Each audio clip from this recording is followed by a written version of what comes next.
Hey everyone, welcome back. So for the third video, I want to talk about being mindful of your distortions and generalizations when it comes to love, because what we often do is we'll have an experience and it'll take on a certain meaning for us, whether that's a breakup or just something that kind of traumatizes us, and we may not realize it affects us, but subconsciously we'll pick up beliefs as we go throughout our lives and our relationships with people and create assumptions, and then we'll think that everything naturally has that built-in meaning into it, when the truth is every situation is completely separate from what you experienced in the past, and even what you're experiencing now is completely separate from the kind of future that you have.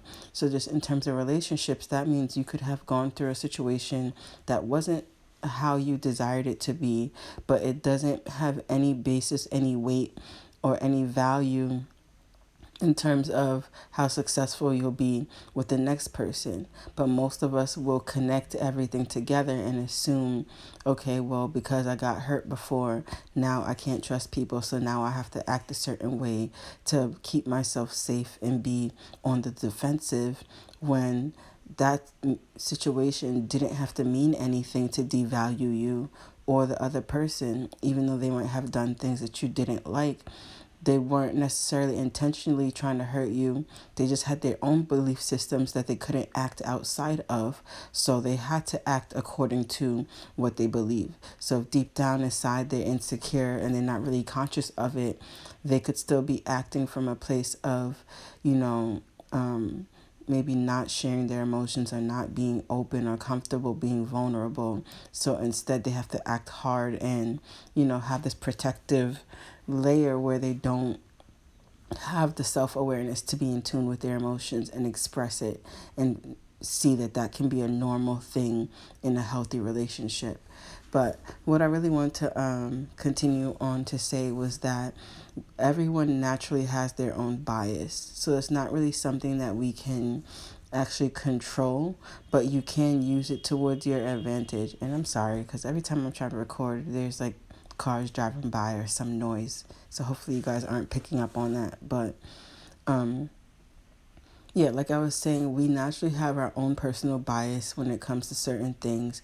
And when we believe certain things, we're going to look for things that conform to whatever those beliefs are.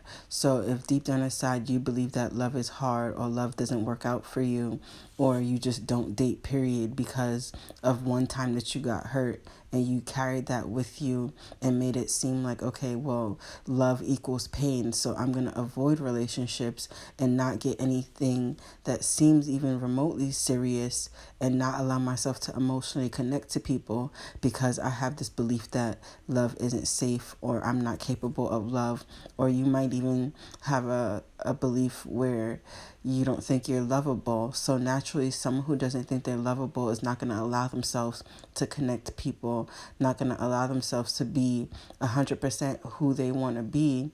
And it's not like you're going to sit there consciously do it. When you have a belief system, you naturally have the feelings, the actions, the behaviors, the thoughts that align with it. So you can kind of backtrack and see like where your mindset is most of the time to get an idea of what are your beliefs about love or anything in your life. But just in terms of the whole generalization thing, a lot of us will sit there and say, after one experience that we had that might not have worked out in the way that we wanted, we'll say, oh, well, all men act this way, all women act this way.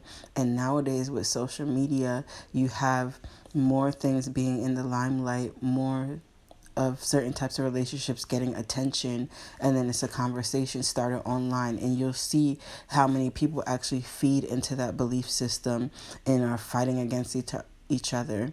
Like another example could be like politics. You have Democrats and Republicans, and some people have been in those parties just because that's what their family has ingrained in them. They don't even really have a an awareness of why they actually fight for it. It's just something so ingrained that you just assume that party and you stick with it. even though you might have facts and stuff to back it up. It's just an example of how hard people are willing to fight for something when they have a certain belief system. And then basically, when you have generalizations or different beliefs, they reinforce themselves. So you don't even realize that you think a certain way or have a certain mindset. You just assume your belief as the way life is. So you don't know anything outside of that, and you don't even think that it can change, but it can. But you have to have the awareness to empower yourself to say, okay, well, thinking like this has gotten me these experiences in this life. How would I like to change my relationships and my assumptions about people and how relationships work with them, so that you can have cohesive, loving, supportive relationships instead of ones where things don't work out for you. Because to continue to distort things but not take accountability and responsibility for it just allows you to play the victim when you don't have to be. Like, even being a victim to things is a choice. It's a choice to perceive things in a certain way where you don't think you can do anything about it. And the upside to that is, well, if I get to blame everybody else, it'll make me feel better. And you could just say, well, things don't work out because that's how other people are, not taking accountability for the way you show up, which is mostly the only thing that you have control over. But obviously, you can change your assumptions about people and receive the benefit from that too. But again, it's about you taking responsibility for your life and how you're going to react with others. Because love comes in many forms, and depending on where your mindset is, you won't be able to receive it in the way that it's intended if you don't have good beliefs or good self-image about who you are. So it always comes back to knowing who you are, what you're worthy of, if you're accepting of the fact that you're lovable, that you're valued just for being you, and that you never needed to jump over hoops and things to get people's approval or to even make them love you. But until you let go of that idea and accept the fact that you're just loved because you exist, you're going to continue to have experiences where things aren't working out in the best way that they possibly could. So I think I mostly covered everything, but I'm going to talk about one more thing with this next image before I end the video. So I just want to use this image as an example because when you think about life, it really is a reflection of the inner you.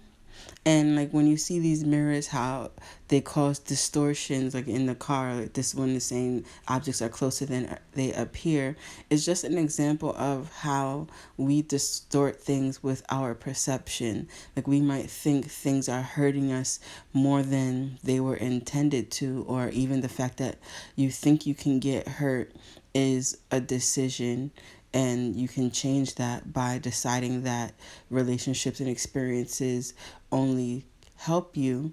And if you truly live by that and remind yourself of that, you'll start to reap the benefit of that positive outlook on things. So even the worst situations can turn around and work in your favor because you decided that's how things work for you.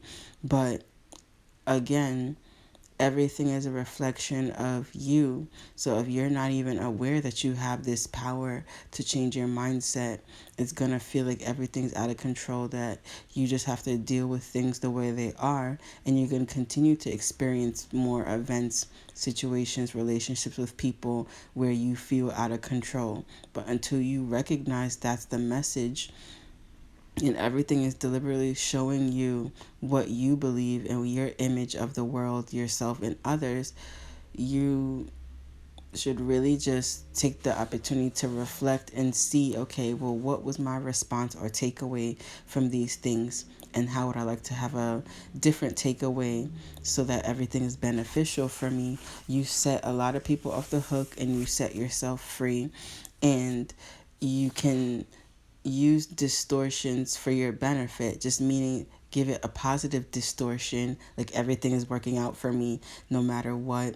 Nobody can hurt me. Everybody's only here to help. So that means if people even cause you pain, but you take on the belief that they're here to help you, they're just here reflecting maybe some insecurities that you had about yourself, or things that you needed to clear up so that you could allow the love that you want, instead of people are hurtful, I can't trust people, it's not safe to love, etc. So that's just one way you could try to flip things for your benefit. So basically, to wrap up, it's just seeing things as a reflection so that you could empower yourself to change your relationship to the things that's going on in your life if you're not pleased with how things are. So if everything is a mirror to your own identity, your own self-image, everything literally is helping and supporting you to get clearer on the type of person you want to be, the type of experiences you want to have.